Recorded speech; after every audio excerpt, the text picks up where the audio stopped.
Hello guys, मेरा नाम अभिषेक है और welcome to my YouTube channel. ये वीडियो बेसिकली स्पेसिफिकली आरआरबी के इंटरव्यू के लिए रिलेटेड है। और जिनका भी आरआरबी का इंटरव्यू है या फिर जो इन फ्यूचर आगे कभी इंटरव्यू देंगे तो उनके लिए हेल्पफुल रहेगा। तो इस वीडियो में अपना एक्सपीरियंस शेयर करूँगा 2022 में जो मैंने इंटरव्यू दिया था और मैंने क्या सोर्सेज फॉलो किए थे, प्रिपरेशन कैसे करनी चाहिए और उसके बाद में फिर नोट्स खुद के बनाने चाहिए जो आपके इंटरव्यूज़ के क्वेश्चन रहते हैं उसके, वो सब डिस्कस करेंगे। तो स्टार्ट करते हैं। सबसे पहले मैं अपने इंटरव्यू का एक्सपीरियंस बताऊं कि मुझे क्या क्वेश्चंस पूछे थे। तो प्रोसेस में तो ऐसा होता है कि आप वहां जाएंगे तो सबसे पहले आपका डॉक्यूमेंट वेरिफिकेशन होगा। जितने भी डॉक्यूमेंट्स आपके एडमिट कार्ड जब आपका आएगा तो उसमें लिखा रहेगा, मेंशन रहेगा कि ये डॉक्यूमेंट्स आपको लेके आने हैं। वो डॉक्यूमेंट्स आपको वहाँ पे प्रोवाइड करने पड़ेंगे। शुरू के एक डेढ़ घंटे में आपका डॉक्यूमेंट वेरिफिकेशन होगा। उसके बाद में आपका नंबर आएगा इंटरव्यू के लिए। तो जब आप इंटरव्यू दे जाएंगे तो सारे डॉक्यूमेंट साथ में लेके जाइएगा। दैन इंटरव्यू में जब मैं गया तो मेरा भी डॉक्यूमेंट वेरिफिकेशन हुआ और मैंने महाराष्ट्र स्टेट से इंटरव्यू दिया था। तो महाराष्ट्र स्टेट का इंटरव्यू औरंगाबाद में होता है। पूरे महाराष्ट्र का इंटरव्यू की जगह पे होता है और 2 दिन में डिवाइडेड होता है।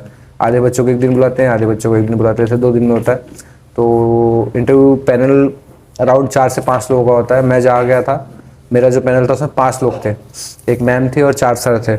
उसमें से एक सर तो सिर्फ ऑब्जर्व करते हैं। हमेशा आप देखेंगे कि जो एक कॉर्नर में बैठे रहेंगे वो सिर्फ आपको देखेंगे, वो कुछ पूछेंगे नहीं आपसे, सिर्फ आपको देखेंगे कि आपके हाथ पैर हिल रहे हैं क्या, ये सब नोटिस करेंगे। बाकी लोग आपसे कुछ कुछ क्वेश्चन पूछेंगे। उसमें कुछ 1-2 लोग एचआर के क्वेश्चन पूछते हैं, 1-2 लोग बैंकिंग से रिलेटेड, एक लोग आपके पर्सनल क्वेश्चन पूछेंगे और ग्रेजुएशन से रिलेटेड। तो ऐसे आपका इंटरव्यू होता है।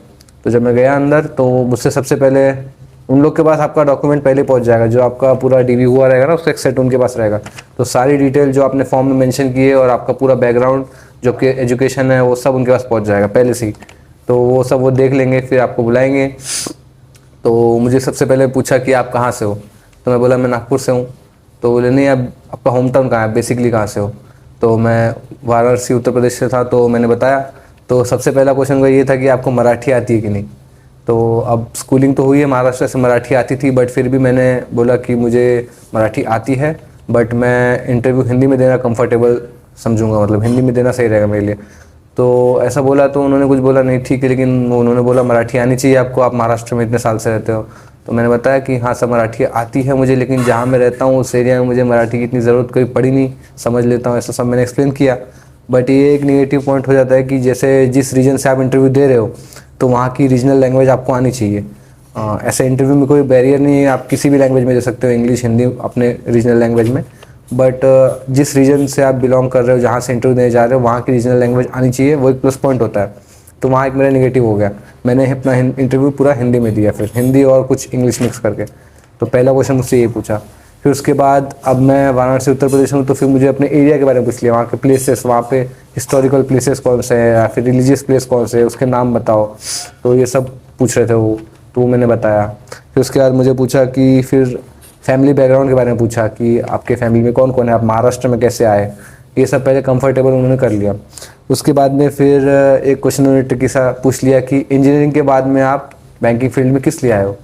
तो ये सब क्वेश्चन के आंसर आपको पहले से प्रिपेयर करने पड़ेंगे कि जैसे अगर आप बीएससी करके आ रहे हो या कोई और फील्ड से आ रहे हो, ये तो क्यों आप स्विच किए हो, उसके आंसर्स आपको पहले से प्रिपेयर करने पड़ेंगे, है ना। वहाँ पे जाके अलग से एकदम तो शॉकिंग हो जाएगा आपके लिए कि ये क्या पूछ लिया। उसके बाद में फिर एजुकेशन गैप के ऊपर भी पूछते हैं कि आपने ग्रेजुएशन 2020 में पास आउट किया तो आप 1 साल से क्या कर रहे हो, 2 साल से क्या कर रहे हो। तो इसमें ना आप ऐसा मत बोलना कि मैं सिर्फ प्रिपरेशन कर रहा हूँ बैंकिंग की, ये भी एक नेगेटिव हो जाता है। आपको कुछ ना कुछ बताने की साइड में मैं पढ़ा रहा हूँ या फिर कुछ भी कर रहा हूँ, फैमिली बिजनेस देख रहा हूँ या फैमिली को ही सपोर्ट कर रहा हूँ, कुछ ऐसा आपको अपना आंसर रखना चाहिए। उसके बाद फिर ये सब होने के बाद बैंकिंग के क्वेश्चंस पे आए। फिर उन्होंने बैंकिंग के क्वेश्चंस में मुझे पूछा कि बैंक अकाउंट खोलने के लिए क्या क्या डॉक्यूमेंट्स लगता है। तो वो सबको याद होना चाहिए कौन कौन से डॉक्यूमेंट्स लगते हैं। फिर उसके बाद उन्होंने पूछा कि अगर कोई बंदा है, मतलब कोई पर्सन है, वो किसी शहर में नया है, उसका कोई मतलब एड्रेस प्रूफ वगैरह नहीं है, तो क्या वो बैंक अकाउंट खोल सकता है, और अगर खोल सकता है तो उसको क्या क्या डॉक्यूमेंट लगते हैं, इस टाइप के क्वेश्चन पूछे। फिर उसके बाद में एक क्वेश्चन पूछा उन्होंने कि ये आपके चेक और डिमांड ड्राफ्ट में फ़र्क क्या होता है, चेक क्या होता है, डीडी क्या होता है, दोनों में डिफरेंस क्या है, ये पूछा। उसके बाद में एक और क्वेश्चन पूछा था उन्होंने मुझे कि सेल्फ हेल्प ग्रुप क्या होते हैं, सेल्फ हेल्प ग्रुप्स ये आपको पढ़ के जाना। अब मैं लास्ट में आपको बाद में बताऊंगा कि ये सब क्वेश्चंस आपको कहाँ से प्रिपेयर करने हैं। अभी आप क्वेश्चन सुन लीजिए कि इस टाइप के क्वेश्चन पूछते हैं। फिर उसके बाद में आरआरबी का इंटरव्यू है, तो आरआरबी के इंटरव्यू में आरआरबी के बारे में आपको पढ़ के जाना पड़ेगा। मुझे पूछा कि आरआरबी कब बना था, किसने बनाया था, ये सबको पता होना चाहिए। फिर आरआरबी में बेसिकली क्या काम होता है, तो एग्रीकल्चर रिलेटेड वर्क ज़्यादा होता है, लोन हो गया, क्रॉप लोन हो गया, केसीसी हो गया, ये सब पूछते हैं। उसके बाद में जो योजना होती है गवर्नमेंट की, सोशल सिक्योरिटी स्कीम्स, तो ये सब भी आपसे पूछा जाता है कि गवर्नमेंट स्कीम्स बताइए। मुझे पूछा था कि सोशल सिक्योरिटी स्कीम्स क्या होता है। अब पढ़ के मैं गया था कि अटल पेंशन योजना होता है, सुरक्षा बीमा योजना होता है, या फिर आपका जीवन ज्योति बीमा, मैं नाम के हिसाब से पढ़ गया था। बट उन्होंने जब सोशल सिक्योरिटी स्कीम्स ऐसे पूछा ना, तो मैं थोड़ा कंफ्यूज हो गया, तो मैं इसका आंसर नहीं दे पाया था।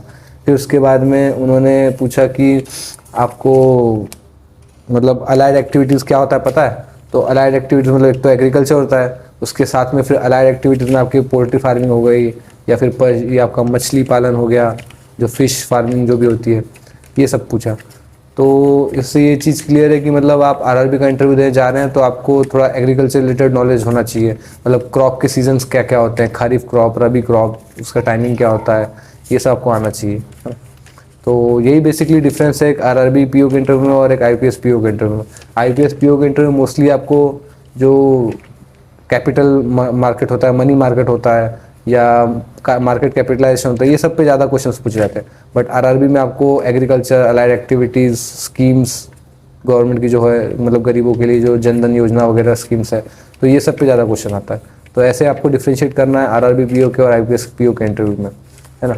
बाकी मैं अगर आपको मोटा मोटा बताऊं कि मतलब आपको क्या 4 मेजर चीज़ें पढ़नी है, तो सबसे पहले आपको अपने पर्सनल इन्फॉर्मेशन जो है, मतलब एचआर क्वेश्चंस जो होते हैं, ह्यूमन रिसोर्स क्वेश्चंस, वो आपको प्रिपेयर करना है। आपको अपने बारे में, अपने फैमिली के बारे में, अपने पढ़ाई के बारे में, अपने हॉबीज़ के बारे में पता होना चाहिए। ये एक पार्ट हो गया, कुछ भी पूछ सकते हैं। आपके एरिया के बारे में, आप जहाँ रहते हो वहाँ पे रिवर्स है, वहाँ का फेमस खाना क्या है, वहाँ पे मतलब कौन सा अनाज उगता है, ये सब आपको पता होना चाहिए। ये हो गया आपका पर्सनल क्वेश्चंस हो गया। उसके बाद में आपका आता है एजुकेशन बैकग्राउंड। जैसे मैंने इंजीनियरिंग किया इलेक्ट्रिकल इंजीनियरिंग से, तो उसके रिलेटेड पूछ सकते थे। वैसे ही आपको भी अपने एजुकेशन बैकग्राउंड से रिलेटेड पूरी पढ़ाई करके जानी है। उसके बाद में बैंकिंग अवेयरनेस आपको पढ़ना है। बैंकिंग अवेयरनेस पढ़ने के लिए सबसे बेस्ट मैं आपको बताऊंगा, एक तो आप यूट्यूब सोर्स फॉलो कीजिए, उसमें अनिल अग्रवाल सर है, सबको पता ही होगा, उनके प्लेलिस्ट बने हुए छोटे छोटे 2-2, 3-3 मिनट के, वो आप देखिए। और एक पीडीएफ सोर्स मैं फॉलो करता था, एग्जाम पंडित का 100 पेजेस का एक पीडीएफ है, उसमें पूरा बैंकिंग अवेयरनेस दिया हुआ है, तो आप वहाँ से प्रिपेयर कर सकते हैं और खुद के नोट्स बना सकते हैं। मैंने खुद के नोट्स बनाए हैं, वो मैं इस वीडियो के एंड में आपको शेयर कर दूंगा कि मैंने नोट्स कैसे प्रिपेयर किए हैं। उसमें आप एचआर के क्वेश्चन भी लिख सकते हैं, about your self, your strength, your weakness, और मतलब क्यों बैंकिंग फील्ड में आप आना चाहते हो, दूसरा फील्ड क्यों चूज़ नहीं किया, ये सब क्वेश्चन पूछे जाते हैं। और बैंकिंग सेक्टर आप 10 साल बाद कहाँ देखते हो, कैसे ग्रो कर रहा है, economy related, GDP related question पूछ सकते हैं। तो ये सब आपको आना चाहिए। ये हो गया आपका बैंकिंग एंड फाइनेंशियल अवेयरनेस हो गया। और एक है करंट अफेयर्स, जो कि आप रेगुलर पढ़ ही रहे हो एग्जाम के लिए, तो ये 4 मेजर सेक्शंस आपको आना चाहिए: banking awareness, current affairs, personal HR questions and आपके ग्रेजुएशन रिलेटेड क्वेश्चंस। ये होना चाहिए आपका प्रिपरेशन का तरीका। अब ये है कि सेल्फ प्रिपरेशन करना है या कोचिंग क्लास लगानी है। देखिए, आप प्रिपरेशन सेल्फ करेंगे तो ज़्यादा अच्छा है, मतलब खुद से क्वेश्चंस निकालिए, खुद से अपने नोट्स बनाइए, अपना मन में आप ट्राई कीजिए आंसर बिल्ड करने का, कि इस टाइप का क्वेश्चन पूछेंगे तो मैं ये आंसर दूंगा, वो आप आंसर मन में सोचिए, ऐसे अलग अलग क्वेश्चन के आंसर सोचिए। उसके बाद में लगे तो आप मतलब लास्ट में आप मॉक इंटरव्यू भले दे सकते हैं। आपको कोचिंग इंटरव्यू के नहीं भी लगानी है, तो आप अगर आपका मन है तो आप 2-3 इंटरव्यू, मॉक इंटरव्यू जाके दे सकते हैं। मतलब कहीं भी आप कुछ 2,000-3,000 रुपये फीस पे करेंगे तो 4 या 5 मॉक इंटरव्यू कंडक्ट कर लेंगे वो लोग, तो उससे आपका थोड़ा सा फियर निकल जाएगा। तो इस तरह से आप अपना इंटरव्यू अच्छा दे सकते हैं। बाकी लैंग्वेज आप अपने मन से चूज़ कर सकते हैं, बट रीजनल लैंग्वेज हो तो अच्छी बात है। और अपने एरिया के बारे में पता कर लेना और चिल रहना, कुछ भी पूछ सकते हैं। आप अपने तरफ से ज़्यादा प्रिपेयर करके जा नहीं सकते हो। बैंकिंग अवेयरनेस थोड़ा पढ़ लो, उससे आपको कॉन्फिडेंस रहेगा कि हाँ, बैंकिंग के बारे में तो मुझे कम से कम नॉलेज है, बेसिक चीज़ें जैसे चेक हो गया, अकाउंट्स हो गए, एफडी, आरडी, जो भी जितने टाइप के अकाउंट्स होते हैं, करंट अकाउंट्स। उसके बाद में आरबीआई के बारे में पढ़ लेना, आरबीआई की हिस्ट्री पढ़ लेना, कैसे आरबीआई बना है। उसके बाद में मतलब आरबीआई की सब्सिडीज कौन कौन सी है, ये आपको आना चाहिए। तो आरबीआई का टॉपिक आप अच्छे से पढ़ लें। फिर नाबार्ड आना चाहिए आपको, नाबार्ड का फंक्शन क्या है, नाबार्ड आरआरबी को कैसे कंट्रोल करता है, आरआरबी के बारे में आपको पढ़ना है। तो ये सब चीज़ आपको पता होनी चाहिए। बस बाकी इतना ही था, और अभी मैं अपने नोट्स आपको शेयर कर देता हूँ, ठीक है, तो वो भी आप एक बार देख लीजिए।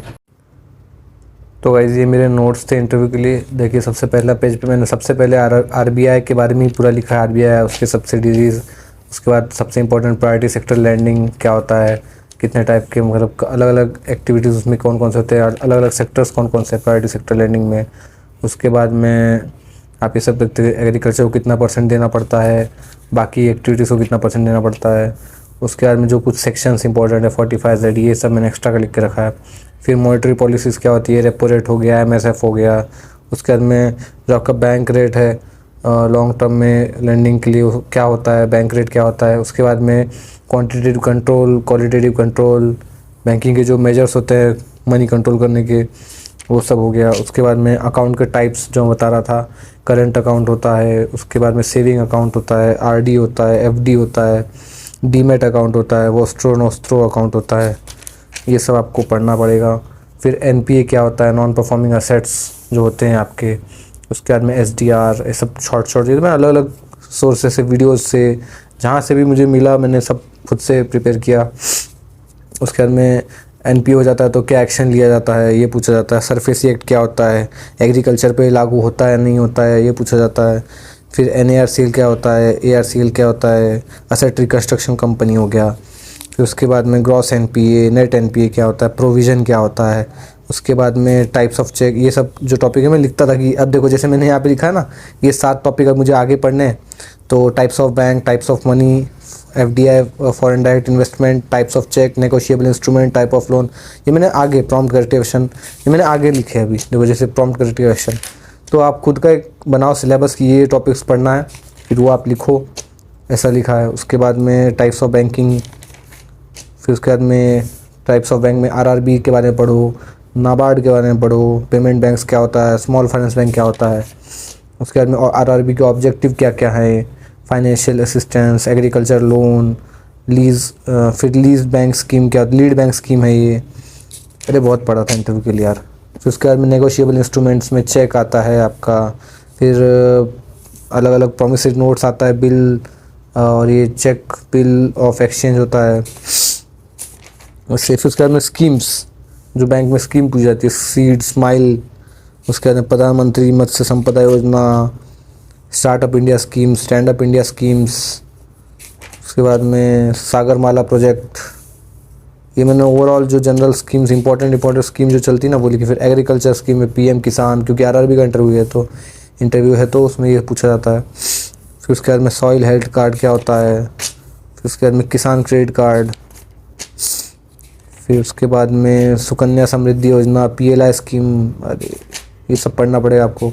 फिर फाइनेंशियल इंक्लूजन क्या होता है पूछेंगे, प्रधानमंत्री जनधन योजना, ज़ीरो बैलेंस अकाउंट ये। फिर उसके बाद में अब जैसे मैंने इलेक्ट्रिकल इंजीनियरिंग की है तो क्या क्या क्वेश्चन पूछ सकते हो मैंने खुद से निकाले थे। जैसे इलेक्ट्रिकल का यूज़ हम RRB के थ्रू कैसे करेंगे, तो सोलार का यूज़ हो गया, मोटर का इरिगेशन के लिए हो गया, फिर ये सब EV हो गया, इलेक्ट्रिक व्हीकल, ये सब पढ़ा था। फिर ये सेल्फ हेल्प ग्रुप, ये मुझे पूछा था इंटरव्यू में तो मैं लिख के गया था, पढ़ के गया था मतलब। फिर इम्पोर्टेंट योजनाज जो भी रहती है, वय वंदना योजना, सुकन्या समृद्धि योजना, नाबार्ड, ये थोड़ा इलेक्ट्रिकल आ गया। फिर उसके बाद में GST के बारे में पढ़ना है आपको पूरा डिटेल में। डायरेक्ट टैक्सेस क्या होता है, इनडायरेक्ट टैक्स क्या होता है, GST आइडेंटिफिकेशन नंबर क्या होता है। उसके बाद में फिर bill of exchange, negotiable instrument फिर से लिखा है मैंने।